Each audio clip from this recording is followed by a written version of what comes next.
higher television ratings, higher attendance figures.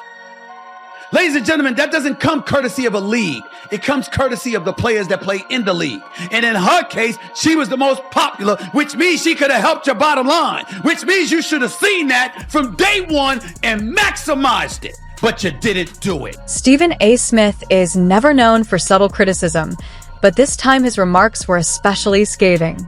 The outspoken sports commentator unloaded on WNBA players and league leadership, placing the spotlight squarely on Commissioner Cathy Engelbert. His comments echoed the growing frustration shared by fans and analysts alike. This wasn't just about one questionable decision. It was a broader wake-up call about how one of the league's brightest stars, Caitlin Clark, continues to be overlooked. You didn't want to, rather. You were a bit hesitant and reluctant and resistant to it. So much so you didn't push for her to be on Team USA. So much so you had people like Cheryl Swoops who didn't even want to mention her name. Imagine a league where its most exciting, game-changing player appears to be held back by the very organization she's trying to elevate. Caitlin Clark's historic rookie season shattered attendance records and sent TV ratings soaring, injecting new life into the sport. Yet instead of fully embracing that momentum, the WNBA's response felt surprisingly restrained. Now fans are asking the hard questions. Can the WNBA finally unlock its full potential, or will it continue to trip over its own growth? And this is only the beginning. As we dig deeper, we'll expose the deeper issues pushing the league toward a critical crossroads, and Stephen A. Smith is not pulling any punches. What's really at stake if the WNBA refuses to change? We're breaking it all down. Before we do, don't forget to subscribe to the channel. Ready? Let's go. And everybody talking about other WNBA players not being appreciated. Nobody insulted them. Nobody dismissed their contribution. We were simply saying, despite the contributions for years and years and years, a lot of people didn't care. Fair or not? It's okay. When Stephen A. Smith speaks, especially with his trademark intensity, people listen. This time, his focus was the WNBA, taking aim at veteran players and league leadership under Commissioner Cathy Engelbert. In a blistering critique, Smith accused the league of failing to recognize and fully capitalize on the star power of Caitlin Clark, a player who has electrified arenas with historic, record-setting performances. His remarks struck at the core of a concern many have only whispered about, a troubling disconnect between the elite talent on the court and the decisions being made in the league's boardrooms. This wasn't outrage over a single moment. It was frustration with a growing pattern. How could the WNBA allow its brightest star to be sidelined or overlooked? But if you went the opposite direction, it could have helped that much and facilitated you being in an even stronger position to get yours. But you didn't do it. You didn't do it. Wow. A recent example perfectly captures the issue. During the WNBA celebration of Assist Week, the league completely mishandled Caitlin Clark's record-breaking assist performance. Imagine setting a historic mark and the league failing to even acknowledge the actual number behind it. The mistake was so glaring that the original post was flagged with a fact check and eventually taken down and replaced. WNBA put out a post that inaccurately titled or totaled, Clark's assists on the season. They got a community note, and then the post was eventually deleted because they wrote 321 instead of 337, which is what Clark had. And let's not forget the moment when Caitlin Clark was the only award recipient whose recognition amounted to nothing more than a brief phone call.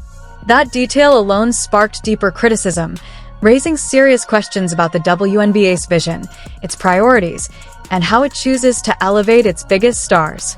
They decided that they were going to let her know she was Rookie of the Year with a phone call in Connecticut during a practice before a playoff game. You can't make this up. What truly resonated wasn't just Stephen A. Smith's intensity, it was the truth behind it. His words echoed what fans and even players had been feeling but rarely said out loud. This wasn't merely about recognition. It was about respect, long-term investment, and the league's ability to grow. The message was unmistakable. If the WNBA couldn't fully rally behind a transcendent talent like Caitlin Clark, what chance would other emerging stars have? Smith went further, arguing that this wasn't simply a marketing misstep, but evidence of deeper structural problems. The WNBA's reluctance to make bold moves and spotlight its star power revealed an organizational culture struggling to keep pace with the modern sports landscape. Clark's impact was undeniable. Her games became must-watch events, pulling in new audiences and re-energizing longtime fans. Yet league leadership appeared uncertain about how to effectively build on that momentum. It elevated television ratings, it elevated attendance, and it damn sure elevated franchise value. But now, something that y'all resisted talking about, opining about, acknowledging. The consequences of this disconnect stretched far beyond a single player. Stephen A. Smith's argument underscored how league mismanagement could threaten the WNBA's growth at a critical moment. Fans weren't asking for much. They wanted transparency, stronger promotion of their favorite stars, and reassurance that the league was truly committed to elevating the sport. Without those elements, even the most promising seasons risk being drowned out by the noise. This narrative was about more than ratings or viewership. It was about credibility, confidence, and a clear vision for the future. In a sports landscape where momentum is everything, Smith's call for change carried real urgency. The WNBA now finds itself at a crossroads, with Caitlin Clark representing everything the league could become. The question remains, will this criticism ignite meaningful change, or will it fade away like so many moments before? Will league leadership evolve, or will it be forced to? If you've made it this far and you're enjoying the video, don't forget to like, subscribe, and turn on all notifications. We know your time is valuable, and we appreciate you. Now, back to the action. Then are you willing to admit how stupid it was for y'all not to go all in speaking your piece to elevate Caitlin Clark? So therefore, even more attention could have come and y'all could have reaped the benefits? Now you're going to do it anyway, and I get that, but you see my point? When Commissioner Cathy Engelbert appeared on national television, many expected a strong show of support for the WNBA's brightest star and a clear vision for the league's future. Instead, her remarks left fans, players, and analysts scratching their heads. Her comments on 60 Minutes and CNBC's Power Lunch didn't signal progress. They highlighted a troubling disconnect in leadership. On 60 Minutes, when asked directly about Caitlin Clark's impact, Engelbert's response was striking. "No league is ever about one player," she said, effectively deflecting attention away from Clark's historic, record-breaking season. I noticed when you're asking about Caitlin a lot, you bring up other rookies as well. No league's ever about one player. That player could get hurt or whatever. So I think it's just to give recognition that in sports, people watch for compelling content and rivalries. And you can't do that alone as one person. While that sentiment may have been intended to emphasize the importance of the team, in practice it minimized the unique impact Caitlin Clark has had on viewership, fan engagement, and overall excitement around the league. Fans quickly voiced their frustration on social media, viewing Cathy Engelbert's comments as a missed opportunity to celebrate a player who had injected new energy into the WNBA. Engelbert's leadership approach became even more puzzling during her appearance on CNBC's Power Lunch. When the discussion turned to league rivalries, she stressed that rivalries are what drive audiences to tune in, shifting the focus toward marketing strategies and viewership metrics rather than spotlighting the individual star power fueling that interest. One white, one black.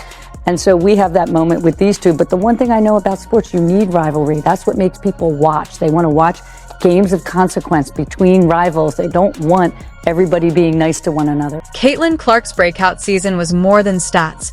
It was a glimpse of what the WNBA could become. Her play energized fans, drew new viewers, and showed the league's potential. But leadership missteps, like inconsistent officiating, safety concerns, and underused marketing, risk squandering that momentum. The WNBA must act now, support its stars, protect its players, and align leadership with the sport's future. Clark's journey is proof that with the right focus, the league can turn moments of brilliance into a lasting legacy.